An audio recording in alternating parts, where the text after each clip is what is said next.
Assalamualaikum warahmatullahi wabarakatuh.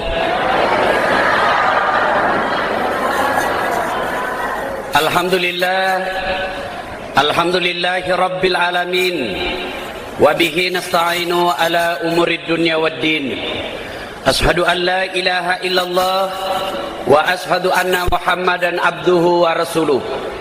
Allahumma salli ala Sayyidina Muhammad wa ala alihi wa sahbihi ajma'in. Amma ba'd. Ma'asyiral muslimin muslimat, Bapak Ibu saudara-saudara sekalian yang insya Allah dimuliakan dan dirahmati oleh Allah Subhanahu wa ta'ala. Suatu saat Rasulullah Muhammad sallallahu alaihi wasallam didatangi oleh seorang wanita. Wanita ini hamil di luar nikah, matampui, tapi dia gagal kena. Wanita ini berkata kepada Nabi, "Ya Rasulullah, rajam saya." Rajam itu artinya dikubur sampai di leher, lalu dilempar satu kampung kepalanya sampai mati. Itu namanya dirajam. "Ya Rasulullah, rajam saya hamil di luar nikah." Nabi katakan, "Kau kembali dulu, lahirkan dulu itu anak. Apa yang ada dalam kandunganmu, lahirkan dulu. Di mana koyolo? Baru kau datang lagi kepadaku." Setelah melahirkan, perempuan ini datang lagi kepada Nabi. "Ya Rasulullah, saya sudah melahirkan. Anak ini sudah lahir. Tolong rajam saya. Daripada saya dihukum di neraka, lebih baik saya dihukum di dunia ini." Nabi berkata, "Lisu koyolo, kau pulang dulu. Pasusui dulu." Ibu-ibu masih ingat kalau menyusui anak? Masih ingat kan? Coba lihat, apalagi kalau usianya 6 bulan, lagi tumbuh giginya. Apa yang ibu-ibu bayangkan? Dia digigit toh? Begitu digigit, apa ditempelin anaknya? Lebu aja mutok kak. Tidak, ada capu-capu tuh kasih. Lepas ko nak, lepas ko. Siang anaknya, malam bapaknya lagi. Kata Nabi, "Kau pulang dulu, susui dulu itu anakmu." Setelah itu, setelah disusui, datang lagi. "Ya Rasulullah, saya sedang menyusui anak ini. Purani lopo susu, malopo nih." Nabi katakan, "Kau besarkan dulu. Nanti setelah besar, baru kau datang kembali kepadaku." Lalu waktu demi waktu, besar ini anak. Malopo nih, datang lagi kepada Nabi. "Ya Rasulullah, saya sudah besarkan anak ini. Dia sudah bisa mandiri. Dia bisa hidup tanpa bantuan saya. Sekarang saya mohon kepadamu ya Rasul, hukum saya." Mendengar ini Nabi berkata, "Kau sudah mengandungnya 9 bulan. Kau sudah melahirkannya. Kau sudah menyusuinya. Dan kau sudah membesarkannya. Dan engkau telah menyesal. Ketahuilah bahwa dosa-dosamu telah dimaafkan oleh Allah Subhanahu wa ta'ala. Kau tidak jadi dihukum. Kembali kau dengan penuh ampunan." Kisah kedua. Suatu saat datang lagi anak muda kepada Nabi.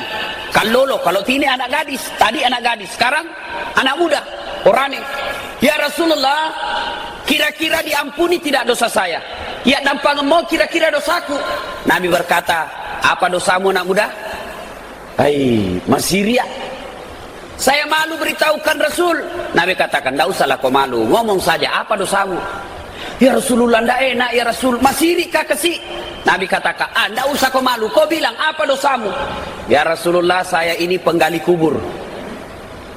Kalau ada orang mati, saya gali kuburnya, lalu saya tanam.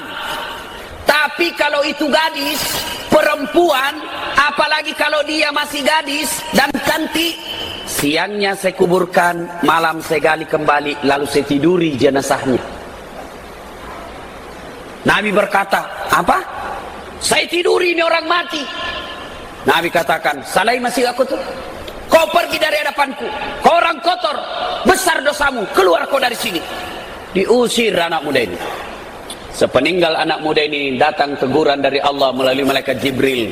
"Hei Jibril, hei Muhammad, engkau ditegur oleh Allah, Muhammad, kenapa kau tidak maafkan dia? Maka dia buat dampang ini. Allah saja yang memberi dia hidup, yang memberi dia kesehatan, yang memberi dia nafkah, yang memberikan dia segalanya. Allah telah memaafkan dosa-dosanya karena dia telah bertaubat. Kisah ketiga, datang lagi seorang pemuda umatnya Isa alaihi salam. Ya Rasulullah, kira-kira diampuni tidak dosa saya? Ya, dan pangamoga kira-kira dosaku. Dia datang kepada pendeta, mohon maaf, bukan kepada Nabi Isa. Dia datang kepada pendeta, Pak Pendeta, kira-kira diampuni tidak dosa saya? Pendeta katakan, apa dosamu? Saya ini preman, orang nakal, sudah 99 orang saya bunuh. Asera pulau Nasera atau bunuh. Kira-kira ya dampangan modus aku, dimaafkan tidak dosa saya setelah membunuh 99 orang? Pendeta ini berkata, woi, besar dosamu anak muda. Kau tidak dimaafkan, salah aku tuh, pergi kau orang nakal. Jengkel ini pendeta, Pak. Dia tikam pula itu orang, pendeta, cap, mati. Tapi dia tidak kecewa dan tidak putus asa. Dia cari pendeta yang lain. Pak Pendeta, kira-kira diampuni tidak dosa saya? Pendeta ini berkata, apa dosamu? Dia bilang, tadinya toh 99 orang kubunuh, tapi ada pendeta di sana kasih jengkel saya, kutusuk lagi, mati nih, cukup 100 nih tahu kubunuh. Kira-kira diampuni tidak dosa saya? Apa kata pendeta? Nak muda, besar dosamu, malopo dosamu, tapi ampunan Allah jauh lebih besar daripada dosamu. Kalau kau betul-betul bertobat, kalau kau betul-betul mohon ampun kepada Allah, kau ke seberang sana desa, ada di desa sana, kau bergabung dengan mereka yang bertobat, lalu ikut beramal dengan mereka. Lokokro, alhamdulillah, ini anak muda gembira sekali mendapat berita pengampunan. Dia gembira, berjalan kaki, tidak peduli makan, tidak peduli air, tidak peduli terik matahari. Dia jalan terus karena senangnya. Tiba-tiba dalam perjalanan ajal menjemput. Mati dalam perjalanan. Dua malaikat bertengkar antara malaikat penjaga neraka dan penjaga surga. Masasai kata penjaga neraka, metan Allah tajam bos, sudah lama saya tunggu kau. Kau bagianku. Tiba-tiba penjaga surga bilang, sorry, ini bagian saya. Orang banyak dosanya, tapi dia sudah bertobat, ini masuk surga. Akhirnya dua malaikat baku tarik. Turun perintah dari Allah, Jibril, kau turun periksa itu orang, kau turun periksa amalnya, kau turun periksa perjalanannya. Jika perjalanannya dari tempatnya bertobat menuju ke desa sudah lebih dari setengah, naliwan di setengah, masuk surga. Tapi kalau perjalanannya belum cukup setengah, masih jauh dari tujuannya, nanti masuk neraka. Ternyata ukur punya ukur, subhanallah, sudah lebih dari setengah dia lewati. Akhirnya Allah perintahkan kepada Jibril, Jibril sebentar dia masuk ke dalam surga. Nah, ibu bapak yang saya muliakan, ini 3 kisah orang-orang yang bertobat. Selengkapnya bapak ibu, para penonton yang saya hormati, silahkan membaca buku yang berjudul Mereka yang Bertobat. Banyak sekali kisah-kisah mereka yang penuh dosa dan kesalahan. Mereka telah melakukan pembangkangan kepada Allah, malopo dosana, tapi setelah bertobat Allah mengampuni dan memberikan ganjaran insya Allah surga kelak. Artinya apa? Si tonget-tongenna, sebenarnya di sisi Allah bukan dosa masalah kita. Sebenarnya di hadapan Allah bukan dosa dan kesalahan yang menjadi masalah kita. Masalah kita sebenarnya adalah mau tidak kita bertobat atas dosa yang kita lakukan. Nah, lalu apa kaitannya dengan Ramadan yang akan datang? Insya Allah dalam hitungan beberapa hari lagi Ramadan akan tiba. Dan Rasulullah pernah menjelaskan, siapa yang bergembira menyambut bulan suci Ramadan, maka Allah membebaskan dirinya dari api neraka. Subhanallah. Napaki Mario baru bergembira menyambut bulan suci Ramadan, Allah telah memberikan jaminan diampuni dan terbebas dari api neraka. Subhanallah. Sidang jamaah yang saya muliakan, kembali kepada tarik pengampunan. Apa keistimewaan Ramadan? Apa kelebihan Ramadan? Salah satu kelebihan Ramadan adalah bulan penghapus dosa. Ibu-ibu, Ramadan salah satu kelebihannya apa? Apa? Penghapus utang. Cocok nih, utang. Utang kepada Allah, bukan kepada utang sesama manusia. Bulan Ramadan ini yang akan datang merugi orang yang tidak memanfaatkannya dengan sebaik-baiknya. Seolah-olah Allah ingin berkata kepada kita, dasat 11 bulan kau maksiat, 10 sik di ulan namun lupai ka, 11 bulan kau tinggalkan saya. Wala tai'asu mir rauhillah, jangan kau putus asa. Saya kasih kau 1 bulan untuk menghapus dan menghilangkan dosa-dosamu. Apa itu? Bulan suci Ramadan. Maka merugilah orang Pak yang mendapati bulan suci Ramadan, dia tidak berbanyak bertobat kepada Allah. Nah sekarang pertanyaan, kenapa orang malas bertobat? Maka kira-kira nama kutu te bertobat? Salah satu penyebabnya karena dia selalu berpikir masih lama saya hidup. Minta mau pakai tua, padahal tidak pernah bikin perjanjian sama malaikat pencabut nyawa, masih lama dia hidup. Demi matoje itu kajili-jili dah ada tuh Pak. Sudah putih jenggotnya, sudah haji, sudah tua, tapi masih malas juga bertobat. Seolah-olah dia pikir saya masih lama mati. Padahal yang namanya kematian, maka dia Nabi al-mautu babun. Mati adalah pintu yang setiap kita pasti melewatinya. Coba lihat kematian Pak. Tapi itu biasanya anak muda kalau kita cerita kematian, kan langsung orang tua nak lihat-lihati. Apa maksudmu Ces? Barangkali Nabi bilang yang tua dulu. Tidak, yang namanya kematian, tomatoa mate. Kalolo mati to, banyak itu anak muda mati, pejabat mati, tuh bupati Pangkep masih menjabat mati, bupati saja mati, apalagi kepala desa. No. Orang kaya mati, orang miskin mati, artis mati. Mbak Surit tak gendong-gendong, belum pindah gendong semua orang mati nih. Orang sakit mati, orang sehat mati to, dokter mati to, tentara mati, polisi mati to, ustaz di belakang sedikit. Kalau ustaz dulu mati siapa ceramah? Ibu bapak yang saya muliakan, yang menyebabkan kita ini malas bertobat karena selalu berpikir nantilah, nanti masih lama saya hidup. Yang kedua, penyebab orang malas bertobat karena apa? Karena dia pikir masih mau ulang. Tobat mati kula si baja, coba ke Yesus ulas si baja. Itu berarti memang dia rencana berbuat dosa. Dan salah satu tobat yang tidak diterima dan ditolak oleh Allah adalah tobat yang direncanakan. Yang ketiga, kenapa orang malas bertobat? Karena mereka selalu berpikir bahwa orang bertobat itu hanya karena dosa. Tidak. Tanyana sabat dosa mi bawa na tobat kilo Allah Ta'ala.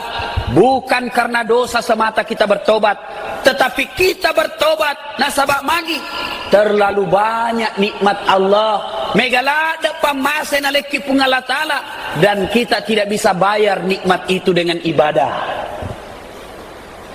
Kisah suatu saat Nabi masuk ke masjid. Begitu beliau sampai di masjid, beliau sholat sunnah 2 rakaat tahiyatul masjid. Lama sekali Nabi sujud. Jamaah sudah menunggu mau qamat, mau sholat berjamaah, tapi Nabi masih sujud. Ditunggulah Nabi. Tunggu. Akhirnya selesai sujud. Datang sahabat Umar bin Khattab bertanya kepada Nabi, "Ya Rasulullah, kenapa lama sekali sujud? Kali ini lain saya lihat biasanya." Umar melihat bekas sujudnya Nabi. Bekas sujudnya Nabi dilihat oleh Umar. Ternyata ada bekas air mata. Marica ipa nasaba agak air matanya Nabi di tempat sujudnya Nabi. Lalu Umar bertanya, "Ya Rasulullah, kenapa anda menangis? Maka takarra ya Rasul." Nabi bersabda, "Saya menangis bukan karena dosa saya. Saya menangis karena bertobat kepada Allah. Begitu banyak nikmat yang Allah berikan kepadaku, dan saya tidak bisa membalasnya dengan ibadah yang saya lakukan." Coba, karena kira-kira gagak, Pak, Bu, sudah ada yang kalah ibadahnya Nabi? Kira-kira sudah ada yang kalah Nabi ibadah di sini, Pak? Paling yang kita saingi Nabi, Pak, istrinya. Oh, kalau laki-laki, bapak-bapak suka sekali ikut sunnah, mak bene. Oh, ini paling suka ini. Tapi kalau ibadah yang lain, sholat, Nabi Pak kalau sholat sampai bengkak betis beliau. Nabi sekali duduk, 1 kali duduk, 100 kali istighfar. Nabi tidak pernah lepas salat tahajudnya setiap malam. Nabi tidak pernah lepas tadarusnya berjus-jus dalam 1 malam. Lalu kita, Nabi banyak ibadahnya, banyak peribadatannya kepada Allah, tapi masih berasa, masih yakin ibadah yang saya lakukan ini de paule wajah iloripung Allah Ta'ala. Nah sekarang, apakah ibadah yang kita lakukan mampu membayar Allah? Yakinlah tidak. Suatu saat umat Sulaiman alaihissalam, umatnya Nabi Sulaiman alaihissalam ini kerjanya ibadah, makan, tidur, ibadah, makan, tidur. Berapa? 350 tahun. Berapa, Bu? Berapa banyak? 350 tahun. Apa kerjanya? Makan, ibadah. Itu 350 tahun. Akhirnya di akhirat kelak Allah berfirman kepada dia, "Jibril, masukkan dia dalam sorga karena ridaku. Patami sorga nasabab pamaseku." Ini orang yang banyak ibadahnya keberatan. "Ya Allah, saya tidak mau masuk karena ridamu. Saya tidak mau masuk karena pemasemu. Saya mau masuk sorga karena memang ibadah yang saya lakukan layak saya masuk karena ibadahku 350 tahun. Lalu Allah berkata, "Woi, mereka-reking kau dek. Kamu bah hitung-hitung bah. Baiklah. Jibril, kalau kau bah hitung, mari kita hitung. Jibril, ambil kalkulator. Hitung amalnya itu 350 tahun. Bandingkan dengan nikmat yang saya kasih sama dia. Ambil timbang. Amalnya 350 tahun dengan nikmat yang saya kasih kepada dia. Ambil 1 biji matanya. Cabut 1 biji matanya. Diambil 1 biji matanya. Lalu ditimbang dengan amalnya 350 tahun.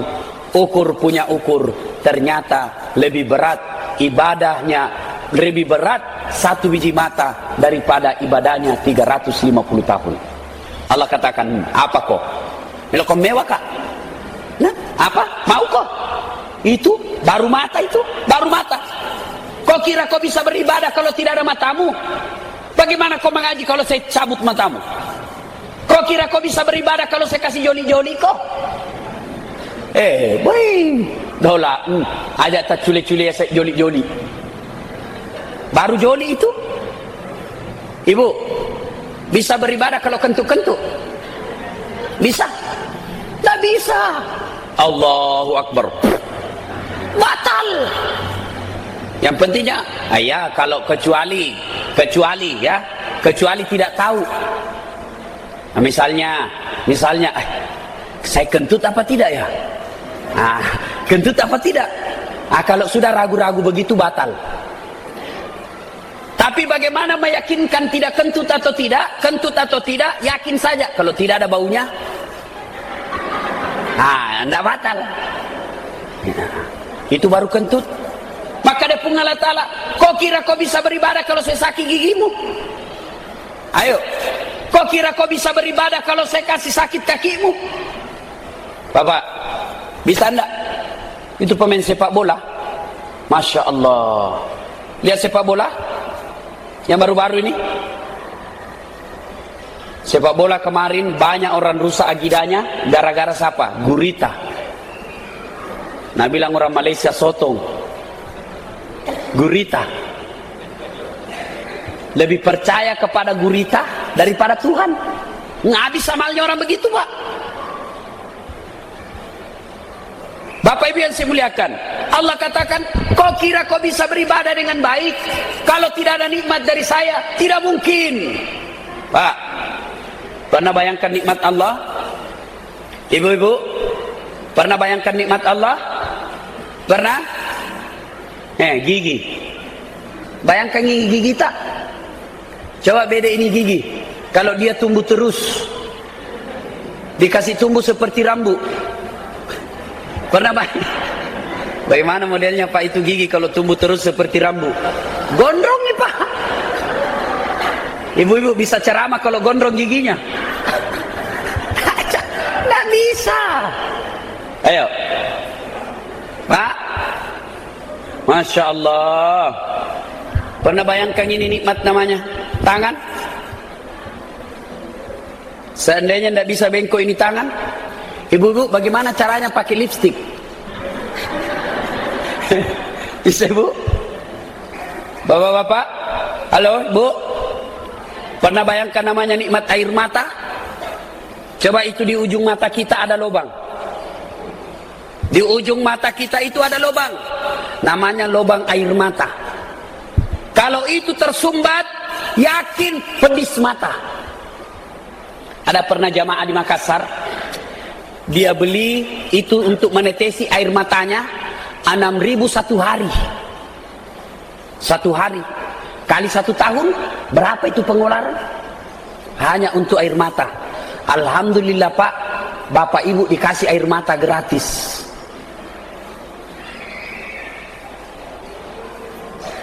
Bapak-bapak yang suka minum kopi tadi malam, halo Pak, minum kopi pagi-pagi, itu kopi warnanya apa? Warnanya apa? Merah, hitam. Begitu pagi kencing, temeki, apa warnanya Pak? Kopi, macino, bening. Siapa yang memproses ini dalam perut tak? Ginjal. Allah kasih kita 2 ginjal gratis. Rusak 1, masih ada 1 berfungsi. Ada lagi namanya jantung. Jantung, coba lihat jantung tampak bekerja terus. Ada di ujung pandang baru-baru, ditambahi saja 6 senti dekat jantungnya, 6 senti ditambahi. Berapa dia bayar? 106 juta. 6 senti roh. Allah kasih kita selama ini gratis, tidak perlu kau bayar. Pakai ke anak nih. Coba, seandainya disuruh bayar 300 juta, banyak yang langsung bilang, mati mau saja saya deh, beras saja susah dibeli. Itu semua rezeki dari Allah dan tidak perlu dibayar. Makanya kita bertobat kepada Allah bukan karena amal, bukan karena dosa kita lakukan, tapi salah satu penyebabnya megala dekasih pamasena pungalau ta'ala, dan kita tidak bisa membayarnya dengan ibadah. Makanya, halo Bapak Ibu, selesai sholat, Assalamualaikum warahmatullahi, Assalamualaikum warahmatullahi. Apa dibaca pertama? Apa dibaca pertama? Astaghfirullahaladzim wa atubu ilaihi. Kenapa dikasih begini Ustaz?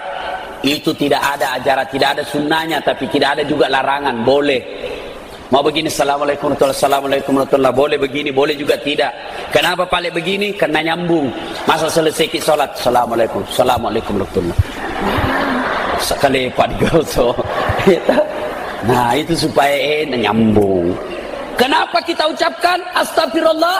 Satu, padahal pura kita sembahyang. Biasanya nanti kita tobat baru istighfar. Ini selesai sholat kok istighfar? Astagfirullah. Satu, siapa tahu ada salah-salah dalam sholat kita. Salah-salahnya apa?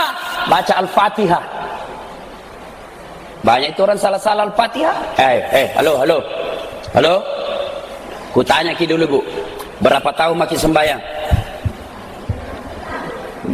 60 tahun, 50 tahun, 40 tahun. Tapi tolong jawab dengan jujur.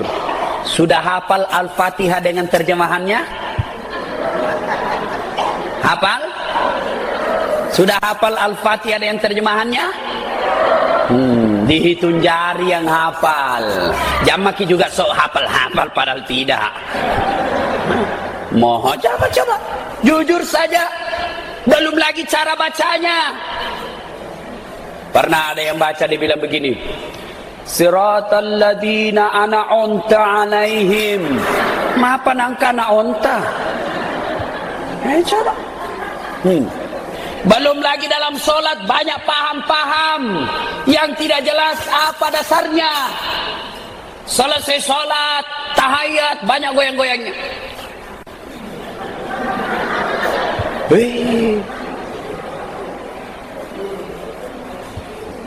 Belum lagi selesai sholat, assalamualaikum warahmatullah.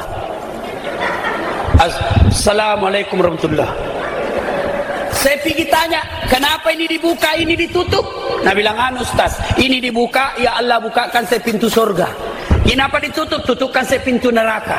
Aku bilang, siapa ajar ki? Nah bilang, tidak, aku lihat di orang. Coba. Kalau begitu bikin buka surga, kasih bagi saja. Buka surga, buka kota. Buka, itu ada sabaknya itu. Ada lagi yang takbir begini. Allah.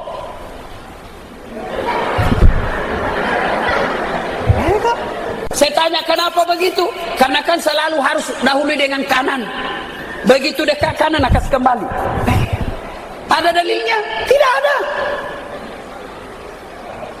Makanya kita berdoa selesai sholat kita tobat. Siapa tahu ada salah-salah tadi. Belum lagi kita cepat sekali kalau sholat. Ini yang paling banyak dilanggar. Allah. Ini yang banyak salah. Lihat, ini serius. Ketika tumaknina, Sami Allah liman hamidah. Yang namanya tumaknina, istirahat sejenak, istirahat, jangan banyak goyang.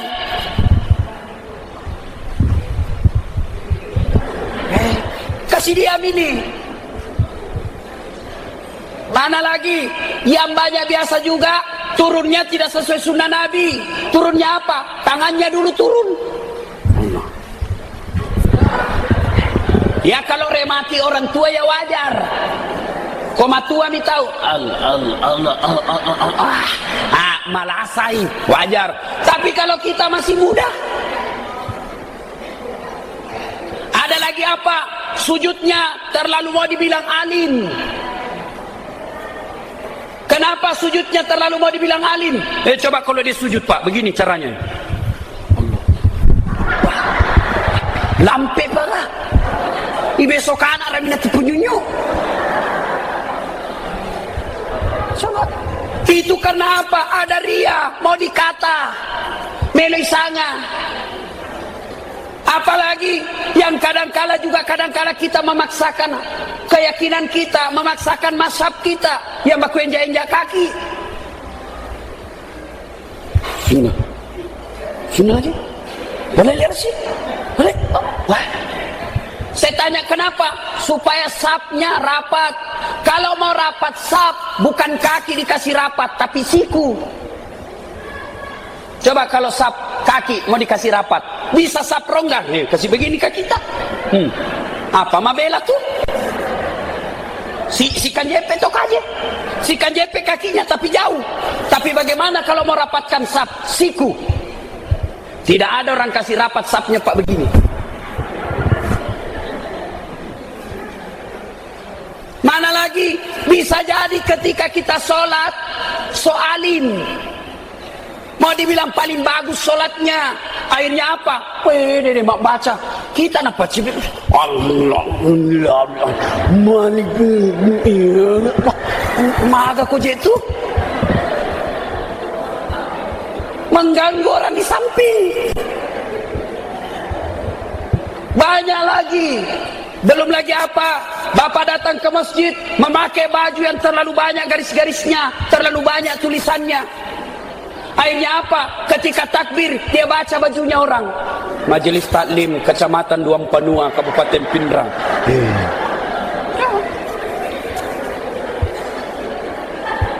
Itulah sebabnya ketika kita selesai sholat kita istighfar. Astagfirullah. Kita bertobat kepada Allah. Siapa tahu tadi dalam sholat banyak anu salah pigau.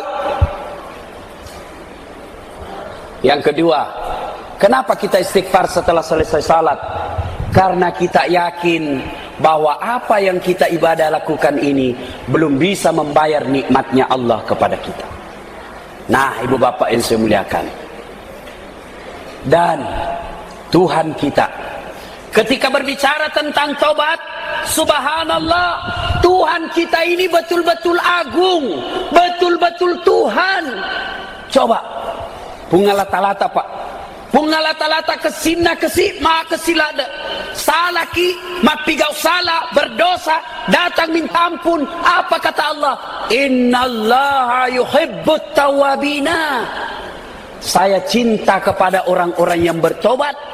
Sudah kita salah, sudah kita maksiat, datang minta maaf, puang, maafkan saya ya Allah. Allah justru cinta kepada kita. Beda kalau manusia Pak. Waktu pilkada kemarin, pemilihan caleg kemarin, disuruh kita beli baju kaos 10, 5 je kita beli, kita ambil uang lebihnya, tidak terpilih, datang kita minta maaf Kak. Jangan situ, jangan beli aku tuh. Coba. Kalau manusia datang minta maaf, marah Pak. Atau bahkan sepupu kita Pak, sepupu 1 kali, sepupu 2 kali kita datang minta maaf. Maafkan saya deng, dulu saya ambil tanata, sekarang saya kasih kembali. Maafkan saya. Apa nak bilang? Iya, saya maafkan kau, tapi jangan kau injak lagi rumahku, aku pergi mah kau. Tapi kalau Tuhan Pak, Bapak salah, Bapak maksiat, selama ini menipu Tuhan, datang bertobat kepada Allah. Allah katakan, kau datang kepada aku dengan berjalan, maka aku akan datang dengan berlari kepadamu. Bahkan kata Allah dalam hadits qudsi, kau datang menghadap kepada aku, penuh langit, penuh dosamu, penuh langit, penuh tanah. Jangan kau putus asa, karena ampunanku jauh lebih besar daripada dosamu. Kasina pungalata-lata Pak. Tidak tomi de tamelo tobat. Cuma kita yang tidak mau bertobat, larut dalam dosa-dosa, bertambah umur 20, 30, 40 tahun, lalu kita biarkan diri kita larut dalam maksiat, kita nikmati kesalahan itu. Itu yang membuat kita salah. Nah, sidang jamaah yang saya muliakan. Lalu timbul pertanyaan, Ustadz, kalau Ramadan ini saya mau bertobat, bagaimana cara bertobatnya? Saya mau tobat kepada Allah Ustaz, bagaimana cara tobatnya? 1, ada yang disebut tobatan bil lisan, tobat dengan cara lisan. Gimana caranya? Memperbanyak kalimat istighfar. Astagfirullahaladzim azim wa atubu ilaihi. Astagfirullahaladzim azim wa atubu ilaihi. Terlalu panjang Ustaz, boleh yang pendek sedikit. Astagfirullah, astagfirullah, astagfirullah. Masih panjang Ustaz, boleh yang paling pendek. Astaga, astaga, astaga. Tidak boleh astaga, tidak boleh main-main. Main-main saja, tidak boleh astaga. Paling pendek, astagfirullah. Ampuni saya ya Allah. Mau yang lebih lengkap? Istighfarnya Nabi Yunus. La ilaha illa anta subhanaka inni kuntu minadz zalimin. La ilaha, tiada Tuhan illa kecuali anta, engkau ya Allah, subhanaka, maha suci engkau ya Allah, inni sesungguhnya saya kuntum minadz zalimin, telah menzalimi diri saya sendiri. Artinya apa? Istighfar ini memberikan tausiah, memberikan peringatan kepada kita. Das'at, kau tidak sholat, kau berzina, kau tidak puasa, kau mencuri. Bukan saya Tuhanmu yang rugi, kata Allah, tapi kamu yang rugi. Satu desa sini bunyi, tidak sholat, Allah tetap mulia. Satu desa sini mencuri, Allah tidak rugi, Allah tetap mulia. Allah tidak terpengaruh dengan maksiat yang kita lakukan. Lalu siapa yang rugi? Kalau kita melakukan kesalahan, kalau kita melakukan maksiat, inni kuntum minadz zalimin, telah menzalimi diri kita sendiri. Pertama, taubatan bil lisan, perbanyak istighfar. Astagfirullah, astagfirullah, astagfirullah. Makanya ibu-ibu, halo bapak, bagus kalau kemana-mana bawa tasbih. Coba lihat, seperti Pak Ustadz, ada tasbih sini. Nah, di atas PT-PT, tahu PT-PT? Orang Malaysia bilang bas berhenti-henti. Kalau kisi PT-PT. Nah, kalau ada di atas kereta, atau kita lagi di jalan, duduk-duduk, tidak ada kegiatan, pegang tasbih. Coba kalau tangan pegang tasbih, otomatis langsung mulut bersikir. Subhanallah, subhanallah, astagfirullah, astagfirullah, astagfirullah. Tidak ada orang pegang tasbih langsung dia bilang jalan kotek 2, onde-onde 4, burasa 4. Tidak ada tuh. Ya toh? Makanya biasakan pegang ini. Ibu-ibu kemana-mana, biasanya ibu-ibu saya lihat kan kemana-mana ada tasnya. Coba majelis taklim tawa. Cuma isinya biasanya apa? Bedak, gencung, aisido, tawas. Isi juga tasbih. Tidak ada kegiatan, ambil tasbihnya. Nah, yang pertama mau bertobat kepada Allah, taubatan bil lisan. Yang kedua, dengan cara apa? Tobat dengan cara memperbanyak sholat sunnah taubat. Ibu bapak sudah pernah laksanakan sholat taubat? Alhamdulillah kan sudah pernah. Bagaimana caranya Ustadz? Sama ji sholat sunnah yang lain, cuma beda waktu. Kalau tahajud kan malam, harus sudah tidur. Syaratnya harus sudah tidur. Berapa lama tidur? Biar 10 menit.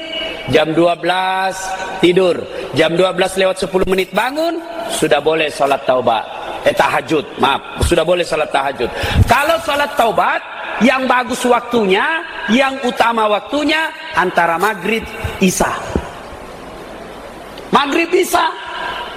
Nah, nanti Ramadan sudah buka. Cuma kalau buka nanti Ramadan jangan buka balas dendam. Pak Mega Toto kuma puasa 1 hari setengah mati kelaparan, malam setengah mati kekenyangan. Banyak juga sele begitu. Begitu dia mau buka, alam mana Pak? Asyhadu Allah ilaha illallah, jalan kotek 2.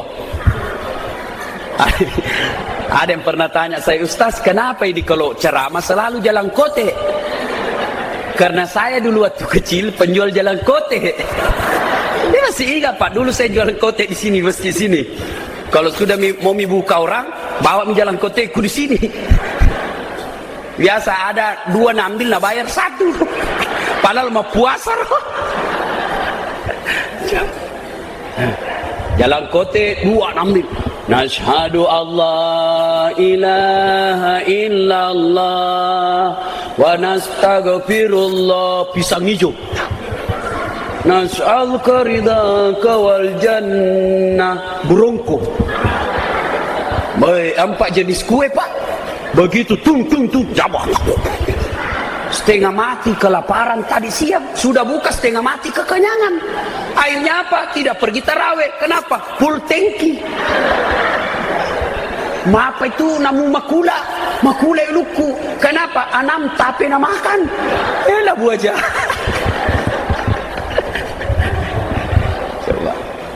Nah, ibu bapak yang saya muliakan ya. Nah, misalnya nanti selesai buka, sambil nunggu Isya, kita tinggal di masjid, cepat datang ke masjid, sambil nunggu Isya, perbanyak salat taubat. Berapa rakaat? 2 rakaat sampai dengan 6. Barangkali pertamanya itu kita sholat tobat, banyak cobaan. Cobaan apa? 1, cobaan berat, maksud saya pigau. Yang kedua, cobaan paling berat, ria, timbul dalam hati. Kita ikat nasang sambayan tobat. Bahkan pingin cerita sama temannya, berapa rakaat mi tobat ini hari? 4. Saya 6. Habis amalmu. Mending ada seperti itu daripada tidak. Ya, perbanyak salat tobat Pak. Sambil nunggu Isya salat tobat minimal 2 rakaat. Apa bacanya? Terserah. Selesai Al-Fatihah, selesai Allahu Akbar. Mau baca doa iftitah, bagus. Tidak baca doa iftitah, sah. Selesai baca Al-Fatihah, mau baca surah pendek, bagus. Tidak baca surah pendek, sah. Yang penting jangan baca yang susah. Ya makedo-kedo, betul ini Bu. Jangan baca yang susah-susah. Seperti Wattini. Susah ini, biasa aku sambung Walasri. Atau Al-Kafirun. Dia namanya letuk. Tak putar terus.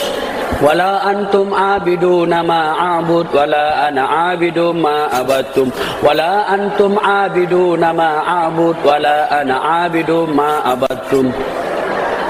Tiba-tiba ada temannya, Nabi bilang, kenapa itu tak putar-putar? Nabi bilang, ini juga kupikir. Enggak jadi disembayangnya. Jangan susah-susah, yang gampang saja. Kalau wal asli jadi hafal, wal asli mo tambah kul huwallah, rakaat 2 rakaat berikutnya itu lagi boleh, 2 rakaat itu lagi boleh. Lalu ketika sujud terakhir dalam solat itu, tobatlah kepada Allah. Sujud terakhir dalam solat itu tobat, dengan catatan jangan dilafazkan. Dengar ibu, Pak, kalau salat tobat dalam sujud terakhir, disitulah tempat paling bagus berdoa. Allah dalam hadits qudsi menjelaskan, sedekat-dekat aku dengan hambaku adalah ketika dia sujud, maka banyaklah memohon pada saat sujud. Makanya kadangkala kita lihat ada ustadz ketika sujud terakhir lama sekali. Di situ dia berdoa dengan catatan jangan diucapkan, dalam hati saja. Nah, misalnya ini ya, contoh. Ya Allah, ampunilah saya ya Allah. Saya tadi hilap ya Allah. Ku pegang tangannya tetanggaku. Nah, pegang juga Tuhan. Akhirnya baku remas-remas. Karena sekarang namanya itu selingkuh bukan cuma di kota, di kampung juga banyak yang kulihat peselingkuh. Nah, ampuni saya ya Allah. Dan yang lebih penting dari itu ya Allah, berikan saya kemampuan tidak mengulangnya. Karena syaratnya taubat itu, dengar, kalau syarat taubat kepada Allah 1, menyesal, 2, mengakui, 3, tidak mengulang, 4, ganti dengan kebaikan. Kata Allah, dosa apapun pasti ku ampuni kok. Yang penting menyesal, mengakui, tidak mengulang, ganti dengan kebaikan. Menyesal gampang, mengakui gampang. Yang susah tidak mengulang. Karena kadangkala ada tobatnya ibu, tobatnya hari ini tobat, besok nak ulang, tobat lagi, nak ulang lagi. Tobat ibu hamil. Pernah lihat tobat ibu hamil? Kalau melahirkan, ibu-ibu ingat-ingat dedek waktu tak melahirkan. Ada ndak ibu-ibu melahirkan senyum? Ibu pernah melahirkan begini? Ndak keluar. Tapi coba lihat ibu-ibu kalau melahirkan, tobat-tobat tu kasih, ampun mombo, tidak mau kibatang. Tobat nak, nena melomat tampu, ampun apa, ndak mau hamil, ini yang terakhir. 5 bulan kemudian, tampu sih. Ya, jangan tobat seperti itu. Nah, masuk Ramadan ini Pak, banyaklah bertobat. Banyak bertobat, memperbanyak istighfar, memperbanyak salat sunat tobat. Lalu kalau kepada sesama manusia, tobatnya tidak cukup dengan itu saja, tapi tobatnya datang minta maaf kepada dia. Nih, dengar baik-baik. Memasuki bulan suci Ramadan, yang ada bombeknya, yang ada musuhnya, demi Allah, sia-sia segala amal Ramadannya kalau dia tetap baku musuh.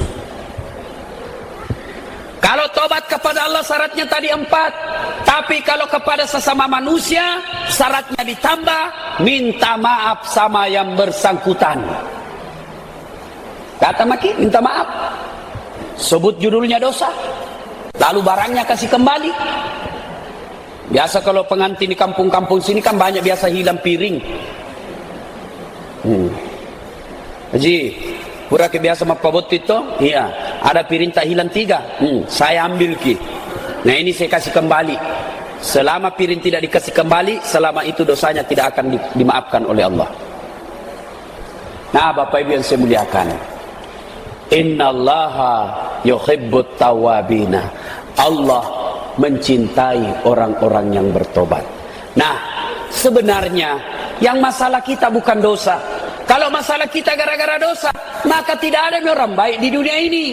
Maka Imam Al-Ghazali pernah jelaskan, apakah orang baik orang tidak punya dosa? Bukan. Kalau orang baik orang tidak punya dosa, maka tidak adalah orang punya dosa sekarang. Maka tidak ada, maksud saya, maka tidak adalah orang-orang baik di dunia ini. Kenapa? Tidak ada orang sekarang tidak punya dosa. Jangankan kita, para nabi, para rasul pun punya dosa. Nabi Adam pernah berdosa makan buah khuldi. Nabi Nuh pernah berdosa gagal mendidik istri dan anaknya.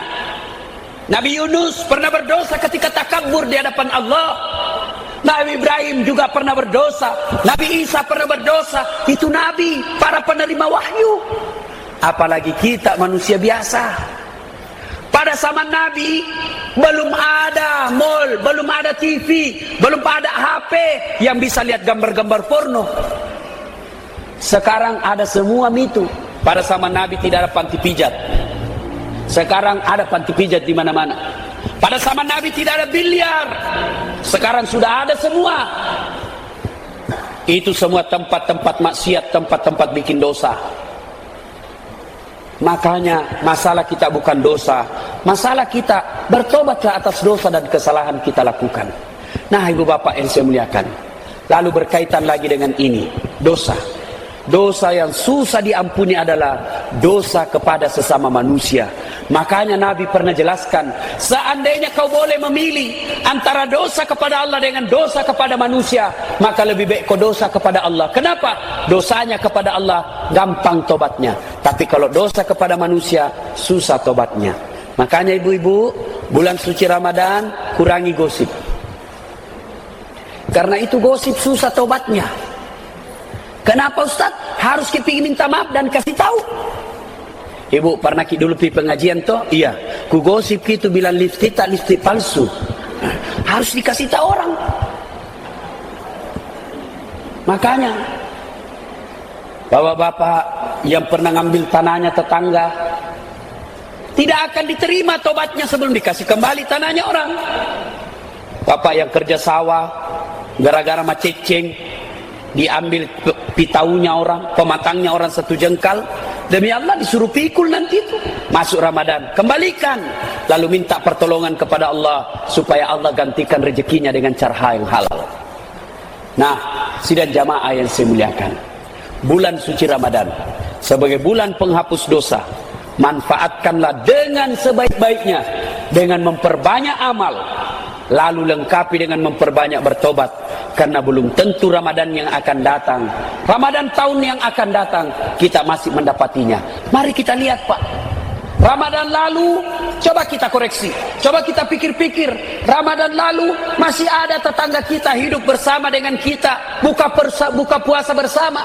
Penceramah saya sendiri, tahun lalu saya masih ada bersama dengan bapak saya. Tahun ini sudah tidak ada.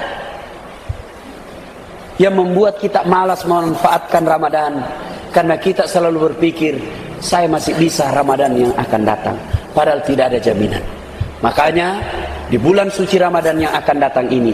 Manfaatkan dengan sebaik-baiknya, memperbanyak amal di sisi Allah, karena amal sunnah nilainya seperti wajib. Lalu lengkapi dengan memperbanyak taubat, karena bulan suci Ramadan salah satu gunanya diciptakan oleh Allah adalah bulan penghapus dosa. Mudah-mudahan ada manfaat, dan semoga Allah memberikan kemampuan kepada kita untuk tetap bertobat kepada Allah, lalu memberikan kesanggupan kepada kita untuk tidak mengulang kesalahan dan kehilapan yang kita lakukan. Demikian, lebih dan kurangnya mohon dimaafkan. Nun wal